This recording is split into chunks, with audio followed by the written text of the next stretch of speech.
जय श्री श्रीमन नारायण। कल हम लोगों ने जाना कि कैकेयी के आकर्षण के मोह में बंधे महाराज दशरथ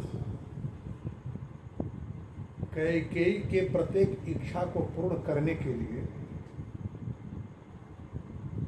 अपने परम प्रिय पुत्र राम, जिसके विरह में मुहूर्त भर भी न जी सकने की बात करते हैं, उस राम क्या शपथ खाकर कहते हैं कि तुम जो कहोगे वो मैं करूंगा।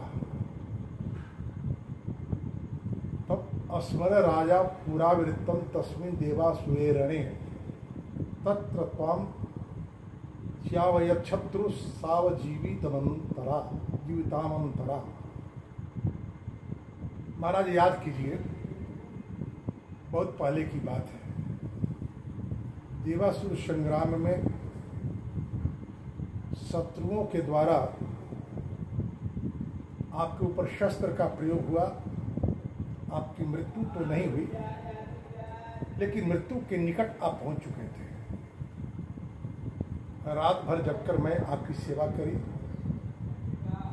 आपकी चेतना लौटी, आप स्वस्थ हुए। मेरे उपकार का प्रति उपकार करते हुए आपने 2 वरदान मांगने को कहा। तब मैंने यह कहते हुए कि आपका स्नेह ही मेरे लिए पर्याप्त है, मुझे किसी प्रकार के प्रति उपकार की आवश्यकता नहीं है, फिर भी आपके महत्व को स्वीकार करती हुई भविष्य में कभी मैं मांग लूंगी, ऐसा कहकर उस वरदान को अपने लिए सुरक्षित कर लिए। आज उसी वरदान को मैं मांगना चाहती हूँ। तो दत्तौ च वरौ देव निक्षेपौ मृगयाम्यहम् तथैव पृथ्वी पाल सकाशे रघुनंदन। महाराज, आप उस वरदान को दे दें शीघ्रतापूर्वक। अभी अब विचारणीय है कि जिस कैकेयी ने तब से लेकर अभी तक उस वरदान का स्मरण नहीं कराई और राम राज्याभिषेक की तैयारी हो चुकी है, सारी प्रजा प्रतीक्षा कर रही है सूर्योदय की। महाराज दशरथ को वह बात स्मरण हो आई जब राम को बुलाकर उन्होंने कहा था कि राम, मेरी इच्छा है कि भरत के अयोध्या से दूर रहते ही तुम्हारे यहाँ राज्याभिषेक हो जाए और अपने सुहृदों को कह दे विशेष रूप से सजग रहें, क्योंकि आज की रात आपके ऊपर संकट भी आ सकती है। महाराज दशरथ के इस आशंका में अनेकों तथ्य छुपे हुए हैं। एकाएक कैकेयी के द्वारा रूठना, मंथरा के द्वारा कैकेयी को रूठने के लिए प्रेरित करते हुए यह कहना कि कैकेयी तुम्हारे अंग प्रत्यंगों के सौंदर्य से सम्मोहित महाराज दशरथ, तुम्हारे वाक्यों की अवज्ञा करे, ऐसा हो नहीं सकता। तुम्हारी प्रसन्नता के लिए वे मृत्यु को भी वर्ण कर लेंगे, आग में भी कूद जाएंगे। नीति कहती है, रूपवती भारजा शत्रु। पुत्र प्राप्ति के लिए ही कैकेयी से विवाह किया गया, यह कहना अतिशयोक्ति है। महाराज दशरथ जिस पुत्रेष्टि यज्ञ का आयोजन कैकेयी के भी पुत्र न जन्मने के बाद कराए, वह पहले भी करा सकते थे, कई पत्नी नहीं होती तब भी करा सकते थे। दो बातें प्रचलित है। कुछ लोगों की मान्यता है कि देवासुर संग्राम में जब कैकेयी गई थी उस समय कैकेयी का विवाह हो गया था। कुछ लोगों की मान्यता है कि देवासुर संग्राम में देवताओं के पक्ष से जिस तरह महाराज दशरथ सहयोग करने गए थे उसी तरह महाराज अश्वपति भी आए थे।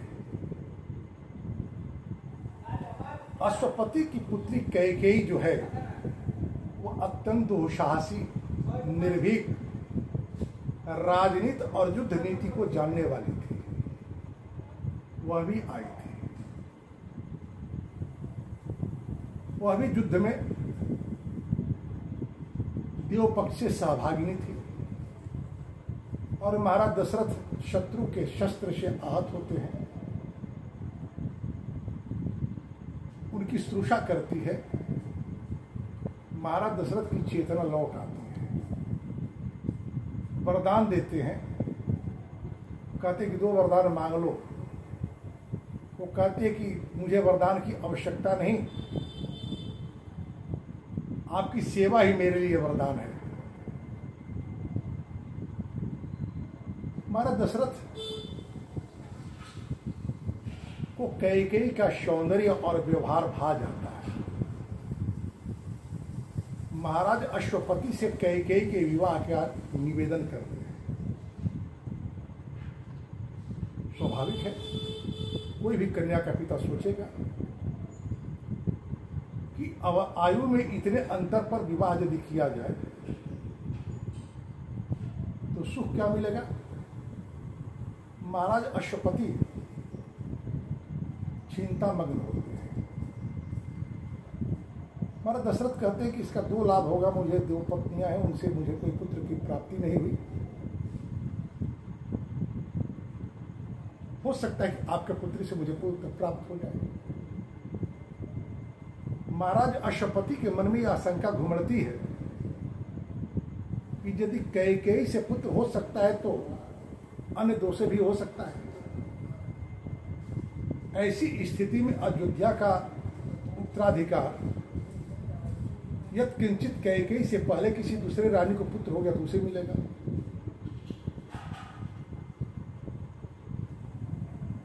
महाराज अश्वपति शर्त रख देते हैं कि मेरी पुत्री से जो पुत्र होगा वही राजा बनेगा।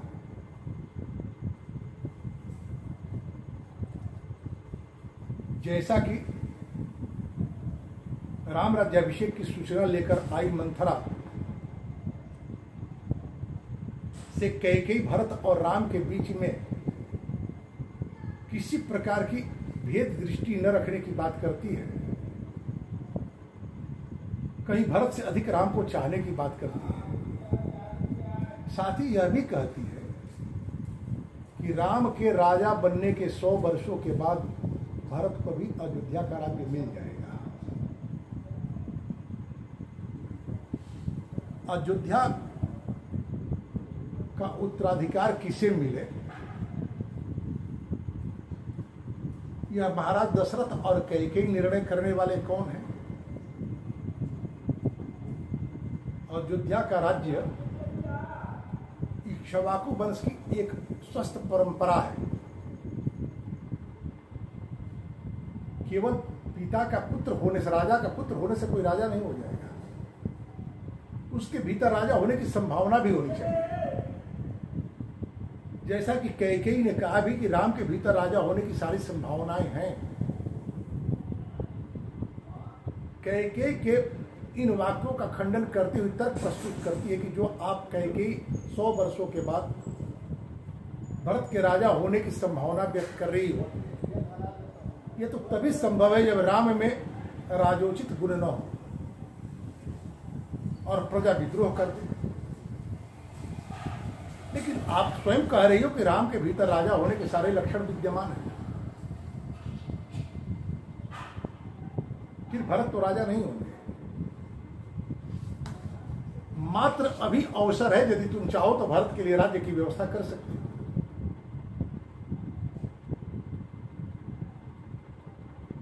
मंथरा की बात कैकेयी को अच्छी लगती है, पूछती है कि यह संभव कैसे होगा। तो महाराज दशरथ कैकेयी के प्रति अनुराग ही नहीं, मोहग्रस्त भी है। यह बात मंथरा को भी पता है। हम लोग आगे देखेंगे कि जिस कौशल्या ने महाराज दशरथ की सारी उपेक्षाओं को पीकर राम के शील को गढ़ने का प्रयत्न करती हैं, वही कौशल्या राम के वनगमन के समय अपनी पीड़ा व्यक्त करती है। यथा समय वो बात आएगी कि किन शब्दों में पीड़ा व्यक्त की गई है। निश्चित रूप से रूपवती भार्या शत्रु जो बात कही गई है वह बात सत्य है, अपवाद भी है। क्योंकि कथा वाल्मीकि रामायण के संदर्भ में हो रही है, लेकिन संकेत मैं कर रहा हूं आपसे। अदिति देवी देवहूति और महर्षि कश्यप के विवाह का प्रसंग आप भागवत में सुने होंगे, या कभी भागवत पर चर्चा करने का अवसर मिला तो उस संदर्भों को व्याख्या की जाएगी। अदिति भी बड़ी सुंदर थी, देवहूति भी बड़ी सुंदरी थी।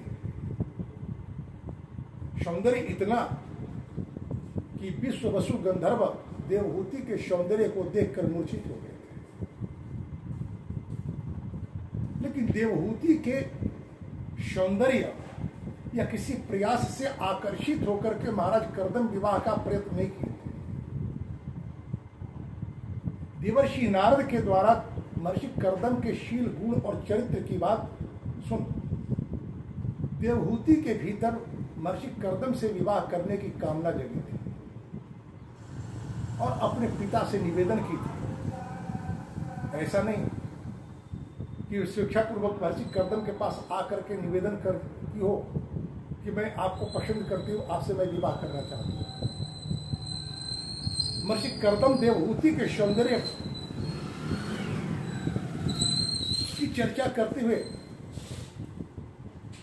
स्वयं मनुष्य कहते हैं कि इतनी सुंदरी स्त्री यदि किसी पुरुष को पति के रूप में वर्ण करने की इच्छा रखती हो तो निश्चित रूप से उस पति के ऊपर मां लक्ष्मी की कृपा है।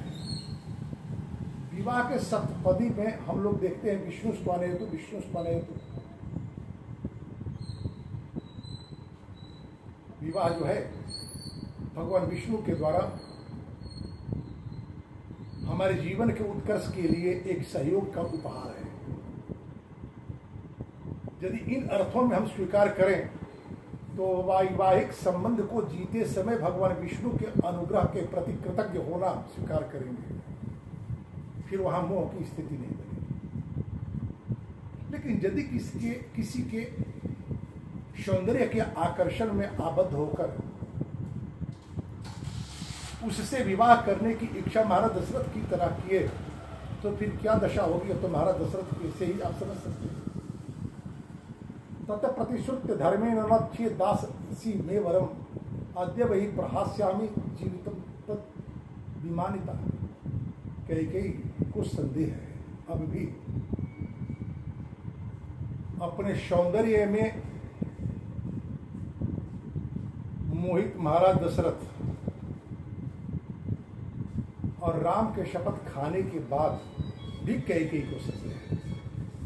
वो कहती है कि महाराज यदि आप अपने द्वारा की गई प्रतिज्ञा को पूर्ण नहीं करते तो मैं आज ही मृत्यु का वर्ण कर लूंगी। अद्य वही प्रहास्यामि जीवितम तद विमानिता।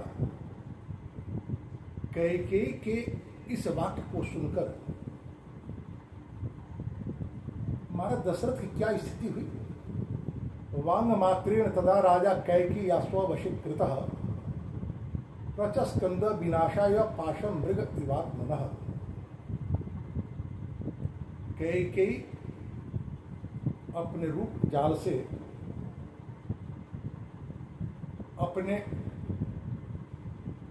प्रेम प्रदर्शन से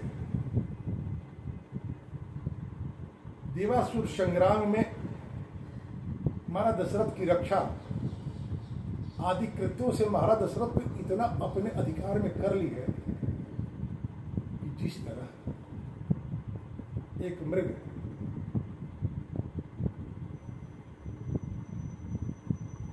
ध्वनि पर अनुरक्त होकर भूल जाता है कि बहेलिया उसे मारेगा और वह मारा जाता है। वांग मात्र तदा राजा कैकी अश्ववशीकृत। प्रेम का अर्थ यह नहीं होता कि किसी को अपने वशवर्ती कर लिया जाए। प्रेम तो मुक्ति का मार्ग प्रशस्त करता है जी। वासना अपने अधिकार में करने का प्रयत्न करती है, क्योंकि वासना तो पाश है। तो कैकेयी के द्वारा जो अब तक प्रेम का प्रदर्शन किया गया वह प्रेम नहीं, महाराज दशरथ को जो मदन सर लगा, काम का बाण लगा, यह कैकेयी के द्वारा वासना के प्रयास से ही संभव हुआ। अब महाराज दशरथ को लगता है कि अब मेरी मृत्यु निश्चित है। बरो देया त्वया देव तथा परमवाचेदम वरदम काम मोहितम बरो देयो त्वया देव तथा दत्तो महितम। यही स्थिति होती है जब व्यक्ति वासना का चाकर हो जाता है, किसी के दैहिक सौंदर्य पर मोहग्रस्त हो जाता है, तो उसे दिखता है उसका अपकर्ष हो रहा है, फिर भी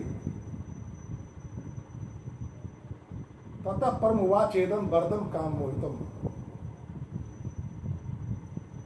हमारे दशरथ अब भी काम से मोहित होकर अपनी प्रतिज्ञा पूर्ण करने की प्रतिबद्धता ज्ञापित करते हैं। बरौ देव त्वया देव तदा दत्तो महीपते।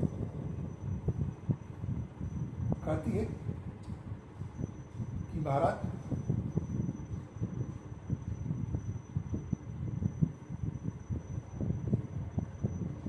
आपने हमारी बात सुनी। महाराज दशरथ भी कहते कि तूने मेरी बात सुनी, तुम अपनी बात को मैं उसे पूर्ण करूंगा। तो कैकेयी विवाक होकर कहती अभिषेक समारंभे राघवस्योपकल्पितः अनेनैवाभिषेकेन भरतो मे विसिच्यताम्। आप राम के अभिषेक की जो तैयारी किए हैं, दूसरी तैयारी न करें और इसी तैयारी में मेरे भरत का राज्याभिषेक कर दें। हमारे दशरथ को कुछ शांति मिलती है कि चलो मेरे प्राण बच गए। क्यों भाई? तो भरत राजा हो जाए, राम को इस बात को लेकर कोई आपत्ति नहीं होगी, क्योंकि बाल्यकाल से राम के व्यवहार से हमारा दशरथ परिचित है। राम अपने भाइयों को संतुष्ट कर, अपने भाइयों का मान रख करके प्रसन्न हुआ करते थे। थोड़ा ठहरती है कैकेयी और फिर कहते जो द्वितीयो वरे देव दत्ता प्रीते नमित प्रया। ये तो एक वरदान की बात हमने की, आपने दो वरदान दिया है। जिससे प्रेम से प्रभावित होकर आपने दूसरा वरदान दिया। अब आपकी परीक्षा है आपके प्रेम की, मुझसे कितना प्रेम करते हैं। ये पहले वरदान में नहीं, दूसरे वरदान में आपकी परीक्षा होगी। जो द्वितीयो बरो देवा दत्ता प्रीते नमित त्वया, आपके द्वारा मुझे प्रेम पूर्वक जो वरदान दिया गया दूसरा, उसकी परीक्षा होने वाली है। न पंच वर्षाणि दंडकारण्यमाश्रितः चिराजीन धरो धीरो रामो बहुत तापस। आजिन और चीर अर्थात बलकल धारण का, अजिन कहते हैं कुछ शाखरी और बलकल वृक्ष के छाल। इन्हीं वस्त्र और आसन का प्रयोग करते हुए 14 वर्षों तक राम को दंडकारण्य का आश्रय लेना होगा। क्यों भाई? तो भरतो भलता मध्य यौ राज्यम अकंटकम। इस प्रकार मेरे भरत का राज्य अकंटक हो जाएगा। कल्पना करें, 14 वर्ष के बाद राम अयोध्या लौटेंगे, ये संभव है। तो राम को भरत अपना राज्य लौटा देंगे। लेकिन कैकेयी जो कहती भरतो भजताम अद्य जैव राज्यम अकंटकम, मेरे भरत का राज्य निष्कंटक हो जाएगा, अर्थात 14 वर्ष के बाद भी राम लौटने पर राज्य की कामना नहीं करेंगे। ये समय परमो कामः दत्तमेव वरम मुकुंदे, यही मेरी परम कामना है। अद्य चैव हि पश्येम प्रयान्तम राघवे बने, मैं चाहती हूं कि राम आज ही वन को चले जाए। इतना सुनने के बाद महाराज दशरथ कुछ कहने की स्थिति में होंगे क्या? मौन हो गए, सोच रहे हैं कि कैकेयी को किस प्रकार शांत किया जाए और इसके वाक्यों पर इसे ही पुनर्विचार के लिए तैयार किया जाए। इसकी चर्चा हम लोग कल देखेंगे। जय श्री नारायण। धन्यवाद। आपसे विशेष निवेदन है, इस चैनल को सब्सक्राइब करें, लाइक करें, शेयर करें, कमेंट करें, ताकि मेरे ऊपर आपकी कृपा हो।